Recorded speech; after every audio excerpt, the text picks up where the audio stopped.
I wanted something that said, fuck off. I'm married and my husband will gut you from far away. I think I made the right decision. Jenn and I are here to discuss The Ritual by Shantel Tessier. I don't know. I guess we should have looked that up.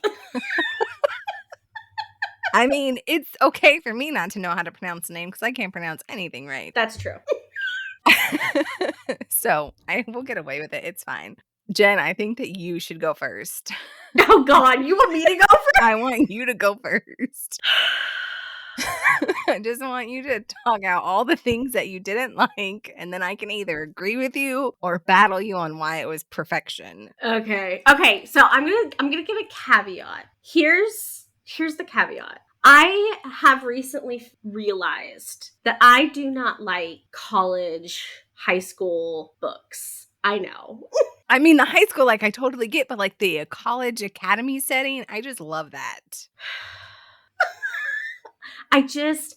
They all make me want to take a shovel to their face. Sometimes.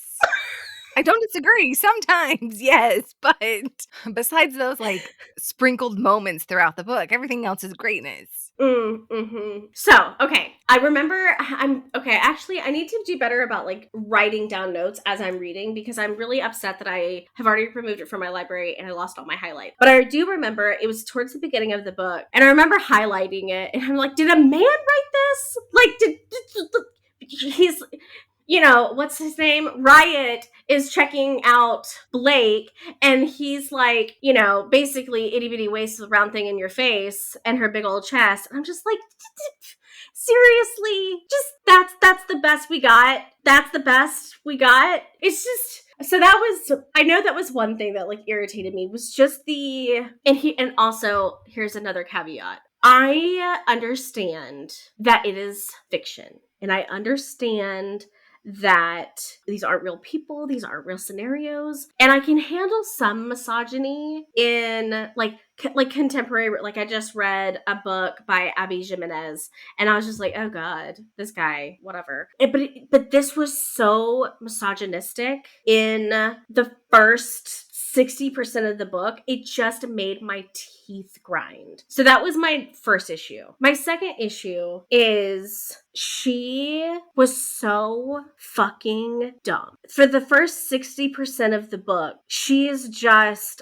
a puppet. Like, she is for everybody. Like, she's so easily manipulated. She's so easily swayed. She's so easily impressed upon. Meanwhile, this other kid who is maybe a couple years older than her is like able to manipulate anyone. He has all of this power because he's this lord.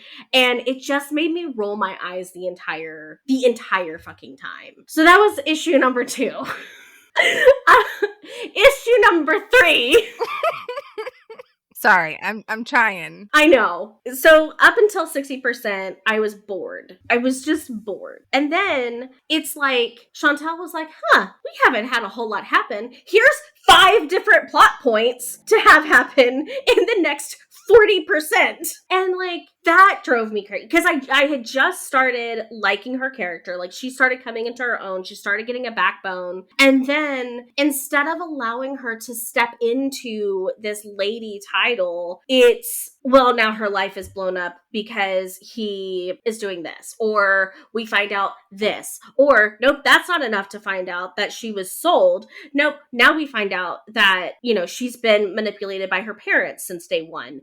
And like, could you just pick a lane and stay in it? Because there were so many things that happened in the 40%. I was sitting, like, I had just started to like, okay, I could get into this, and then it was just like thing after thing after thing. Like, he got shot. She was drugged. She was kidnapped. He, had to kill somebody else. And I'm just like, I feel like I was on the slowest ascent to like this scary roller coaster, and then the roller coaster just went off the rails and I just got like decapitated or something at some point because I was just done. I was so happy to be done with that book.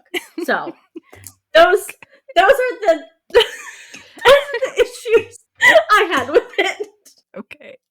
So I definitely agree that she was naive, but that was on purpose, obviously, with the family not telling her, him not telling her. because, you know, the stepmom was a bitch, obviously. Okay, so while you're saying all these things, I'm just thinking, so this is the difference between contemporary readers and dark romance readers. All the stuff that you hated, we don't care about because it has nothing to do with Right. the couple. Right. You're not, which is why I wanted the caveat that, Yeah. you know, I like, there's going to be some themes that I just don't like, and they're Mhm. going to be in dark romance books. Yeah. So I heard everything that you said. I know I heard everything that you said. I'm just trying to figure out how to counter it. Again, yes, she's naive. I loved them. I loved him more than I liked her, but I do agree with you that once she started getting her backbone and be like, no, if I'm going to commit to this and we're going to do this, we need to be on equal footing because otherwise it's never going to work. And she fought for that very hard. And I feel like they got that at the end, but it just took time. Yep. As for I think they're both juniors. I thought he was, were they? I thought he was at least a year ahead. He is either a junior and she is a sophomore, or they're both juniors. Okay, I'll take your word for it. Because I skimmed, so. Yeah, I You think would there's know a that. year. I think there's a year Okay. difference. So I think he's a junior and she's a sophomore. As for the power, I mean, that's the whole point of a secret society and all these privileged and entitled people in this world is that they can do whatever they want. And his name and who he comes from, he's inherited that power. Because you don't want to fuck with the kid if he's going to go tell daddy or mommy what you just did and then your whole family is destroyed. You know what I'm saying? Like, there's a weight to it, which I like it when they have power. I like it when they can control things. I think my issue with it, because I like billionaire romances, like those are like the darker billionaire romances, and it's the same type of thing. They have lots of power, like the Four Horsemen series that we read a while ago. Like that's very much like, you know, lots of power, lots of like misogynistic themes throughout the series. Mm-hmm. But I guess because they're older, I'm good with it. Because I'm sorry, if some 20-year-old punk ass kid came up to me acting the way he did, I would beat him with a shovel. Like, I don't care. But hold on, I just want to play devil's advocate here. We only know how old he is because we are the reader, right? I mean, obviously it's a college setting, but there could be older people in college. You don't know that they're 20 until they tell you how old they are. And I think his attitude and the aura that he presents makes him seem older than his 20-ish, 23, 20, whatever years old he is. He's still gonna look, I would still look at him and be like, you're a kid. Okay. So I do agree with there being too many side hustles, side plots happening. Like it was just, yeah. and it was her being naive, and especially that first time. What the fuck was the ex's name? Matt. When he came into Riot, which, side note, I'm so glad that you said Riot because that's what I was calling him in my head. Because otherwise, if his name wasn't Ryan, it would be Rat, and then I'd really be pissed the fuck off.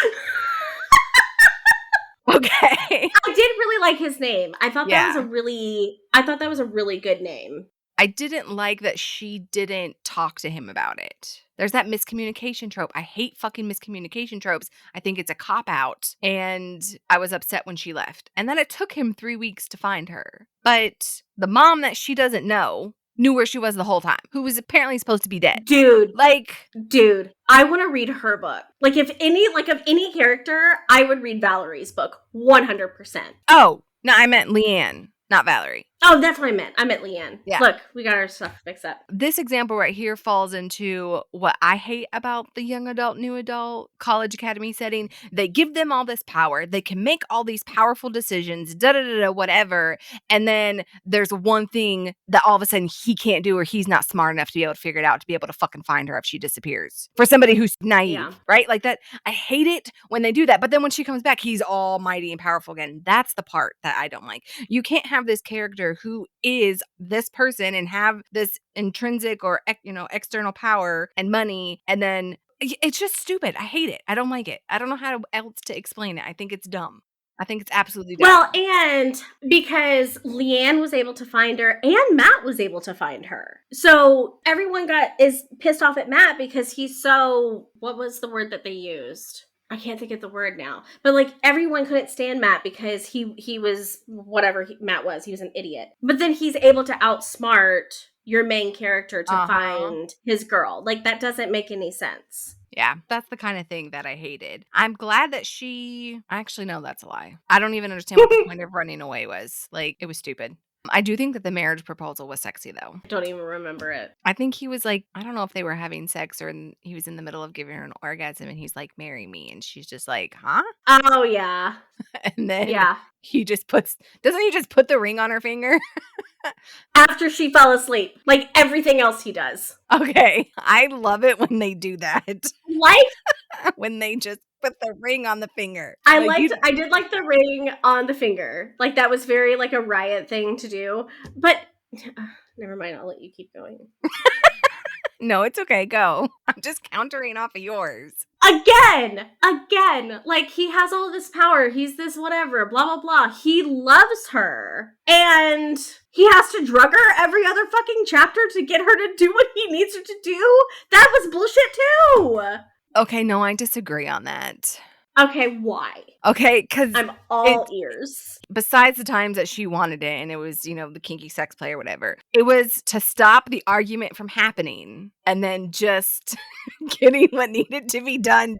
Because at the end of it, irregardless if they had argued, he still would have won and they would have just wasted like an hour. But that's what a relationship is. You communicate and you come to an agreement together. Which, again, I think the good thing is she, again, about 60% in, she started to have a backbone. And she was like, listen, if we're going to do this, we're going to do this together. And that was about the only time that I was like, okay, I could get into this. When they're on equal footing, and she's like, listen, if we're going to kill people and like be in the secret society, I'm all for it. But I want to know about it. Yeah. I could get behind that. But just to drug her every other chapter so he can go off and do whatever the fuck he was going to do just irritated the shit out of me.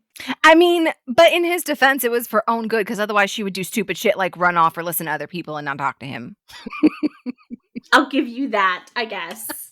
I'll give you that bone. I will say, though, that one thing that, besides the stupid plot that didn't make no sense to the story, didn't necessarily need to be in the story to keep it going. The other thing that pissed me off was how Matt got all of this knowledge. And I'm wondering if it came from his dad, but then we don't really know because it doesn't clarify. But then how does his dad know all of this information, especially about Riot? That part bothered me. I didn't like that. Oh, yeah. We don't ever get an answer to that, do we? Yeah. Interesting. I wonder if it comes out later. Probably not. I don't know. The next book is about whoever Easton is, which I don't remember meeting that person in book 1. And then, of course, book 3 is Ty, which is, I'm wondering if we could just skip book 2 and just read Ty's book. I would give this a shot.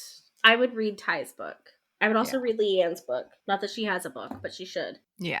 I think I voxed through this too. I was really pissed off about this whole, you have a chosen one, but the chosen one isn't the one that you marry. Like, that really bothered me. And before he went to his dad and her dad, he was like, well, I'm going to give her back, but she's not going to be the same, and Matt's going to be da-da-da. And I'm like, motherfucker, if you want her, keep her. Why do you keep on saying that you're going to fucking give her up at the end of the year? Like, nah, that's not how this shit works. I hated that. That part really bothered me. That did. Yeah, it didn't bother me because I assumed that wasn't where we were going with it, I guess. I mean, it bothered me that's the way it was set up. Like, you get a chosen one and then you have a wife. Like, that's fucking stupid. What's the point? Okay? But I wasn't upset by him saying he was going to give her back because I assumed he wasn't. That was going to be the case. I mean, I like I guess I agree with you. I like the idea that the chosen versus the wife, that's a good idea. I just didn't like that it kept on being thrown in our face, right? Yeah. Yeah. Should have just been mentioned like once or twice, and then we forget about it, and we're just continuing on this journey of them. And then maybe Black moment or conflict could be now it's time for him to release her, and it's like, oh no, I'm not, she's mine now. And then that becomes the battle that he has with Matt. That's how I thought it was gonna go, and that to me made much more sense than this whole, like you were saying, like running around, she runs away, and then they get it. I don't know, all the stupid things that happen. That was just nonsense. I think that would have been better. Yeah, all of like the subplots that happened in the last 40% were just, it was too much. It was just too much. Okay, but I will say though, you know me, Jen, I'm glad that he got hurt, that he got shot, because I feel like absolutely the main character, especially the male main character, should always be, it should be him and not her. That's how I feel. Yeah, no, I agree. I did like how that played out. I did. Yeah. The other thing that I liked Well, I don't know if like is the right word. Yeah, the other thing I guess I was happy is a really big word for it too. Like it took longer than 24 hours for him to get her back. Oh, okay, yeah. Like the healing, I mean, granted, he still left before he was completely healed, but like it was plausible Uh-huh. that he was in a hospital for a week before he could actually go after her. Also, can we just talk about how we already know, I think you know, I cannot stand the pregnancy trope. And I just remembered that was part of it too. But at least it Like, was at the very end. It wasn't the it whole wasn't even book. It at was just the No, once she's back from BFE, he's already fucking with her birth control. So it's already at that point no, that we know. no. I'm arguing with you that he did not fuck with it because she didn't take it with her. And when they came back, they were fucking like rabbits and she didn't say anything about it. No, that is not going to be on him. Okay, I'll give it to you. You're right. He didn't fuck with birth control. He just said that he, wasn't going to allow her to get back on it. Yeah. Okay, I'll agree. But kind of. But we don't know about that till he's in the hospital anyways. Because we don't know that she's pregnant until then, right? Or is it right before then? I think it's right before then because it comes out while she's when being she's held because kidnapped. Valerie wants the baby. Okay, so right before then, we didn't know. And then we don't even know about the birth control until her dad's like, well, did you, whatever he says about it. And he's like, yes, no. She ran away for 3 weeks and didn't take it with her. Like, I mean, I was okay with it because it was at the end and it wasn't a big thing. I think at one point she tries to bring it up and he's like, I know, I don't care. And then they fuck again. Twice.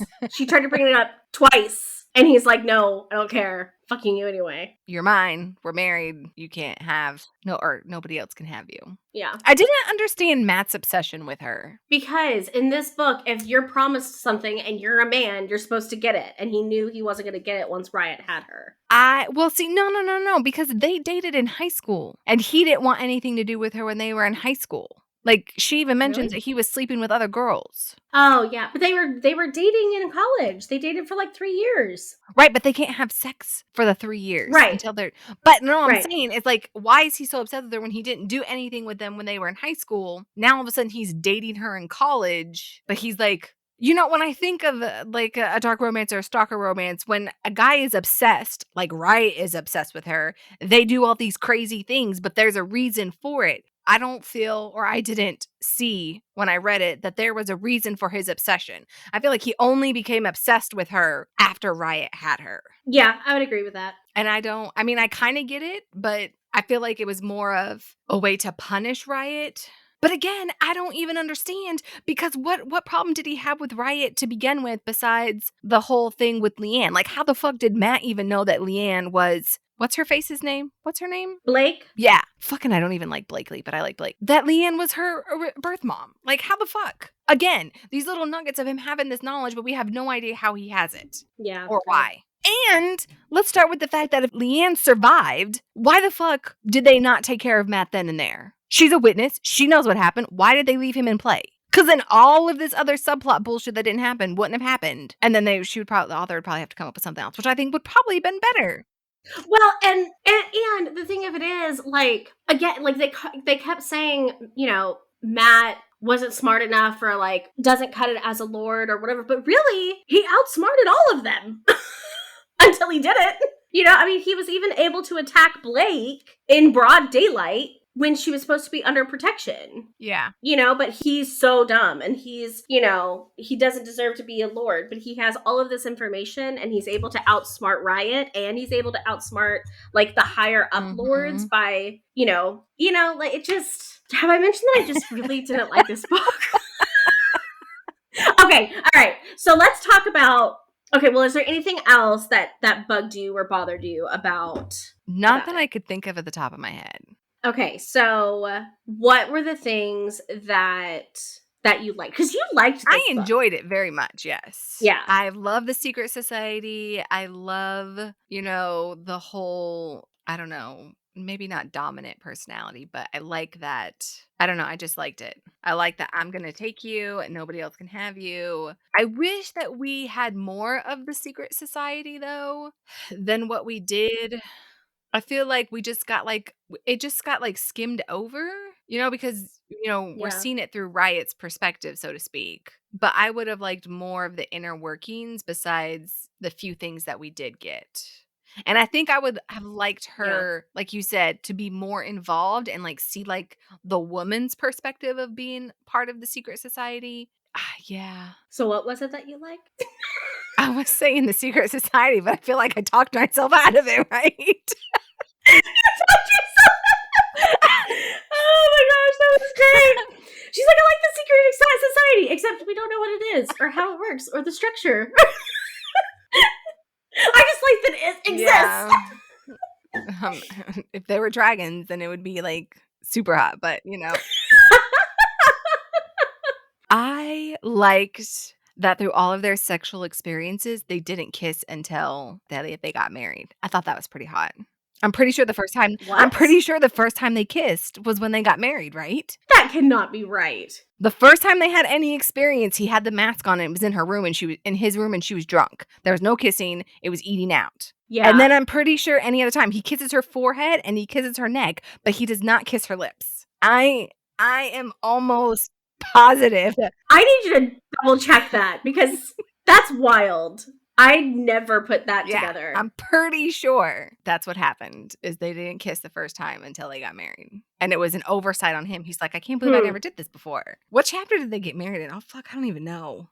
I don't know. Let me see. I'm trying to think what I like. Okay, so I liked that she started to get a backbone. I'm really mad that I accidentally deleted my highlights because there was one point, and it was literally at yeah. I mean, it shouldn't delete your highlights because even when I'm hoping it doesn't because then I've lost a lot too.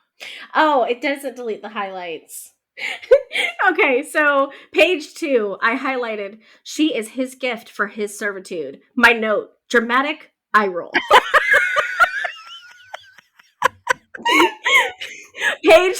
Page 44, her large breasts, the curve of them, and her flat stomach, followed by her great ass. My note, was this written by a man? I mean, come on. Dramatic eye roll. That's hilarious. Okay, yeah, right here. I found it. Okay, it says, the first time I kissed her was yesterday standing at the city hall vowing my life to be hers. The thought had never crossed my mind. Now I can't get enough of them. Doesn't matter what we've done. This feels more intimate than any of it. Her tongue meets mine and I taste the champagne. So yeah, the first time they kissed is when they got married. That's wild. I thought that was hot. That's interesting. I don't have an opinion on it. Other than that's interesting. Yeah. Okay, so like I said, I did like that she finally got a backbone and that she was insistent at the end of the book that she was going to be part of this, like all in with him, or she doesn't want to do this. That was probably my favorite thing. And it's right at 60%. So I was legit bored up until then. The other thing that and this has bothered me in other books too, I read smut with plot. That's what I enjoy. Like, I enjoy the plot and the story and their relationship. That's what I think and it's what you didn't like about There Is No Devil. I loved the way their relationship developed in that book. Like, I would have handled more sex in that book. Where this, I felt like anytime they argued, it led to, us, it got to a point where I skimmed through the sex scenes because it was the same kind of sex. It was to get her to shut up and get her to agree to whatever he needed her to agree to. And it's just we get it. No, I agree. Some of the sex was a little bit much. I would have liked, like you said, I would have liked more information on how the society worked, how the structure is, maybe even her dad or his dad's point of view for a couple of chapters, and figuring out because they had their hands in the pot at this whole time. So getting their point of view versus 3 sex scenes would have been interesting. Or even having a point of view from their fathers or that upper leadership, them having a discussion of everything that's going on and manipulating and moving people. Yes. That would have been really good. Even though Riot and Blake wouldn't have known that knowledge, us as the reader, I would have been satisfied with that. Yeah, 100%. Now, the other thing I liked, my favorite scene of the entire book, was the club scene where he handcuffed her to the floor at the club. Before they went to the basement? Yeah. Okay. That was different. That was a good sex scene. I'll give you that. It was a different type of sex scene other than like, everything else that happened. But that scene, holy cow. Yeah, that's good. I don't know if I have a favorite sex scene. They just all kind of blur together. That's fair because they were all the same except for that one, and there was one other one, I can't remember it. There was one other one that stuck out to me when I was reading. I'm like, oh, there's something slightly different. It may have been the sex scene after they killed Cindy because that was pretty great. That was. I'll give you that. Yeah, that was. She deserved to die. I think that I enjoyed that even though he didn't agree with some of the things that she wanted to do, like him standing up at the balcony watching her while she danced, while he didn't agree with her being down there without him, he still allowed her. And I hate to say the word allow, but in this context of the book, he gave in to her wishes to be able to hang out with Sarah and have a good time. And like arranged it so that Sarah was there too, and they both got like time together. And yeah, I completely like that. Agree. I thought that was the first.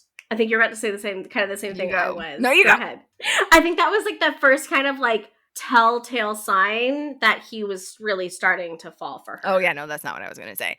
I was going to say it was more a show of the balancing of the power between them, that that's a good point. He's like, I may be like in charge, as I say this in quotations, but I'm still going to listen to you, value what you have to say or what you want or what you need, and I'm going to give it to you or provide it to you if I can. And I feel like that that started to happen more after she came back from running away and when she threw the papers into the fire. It's like, no, I'm not divorcing him. He's mine. Yeah, girl. You tell him. Huzzah. Yeah. I don't know.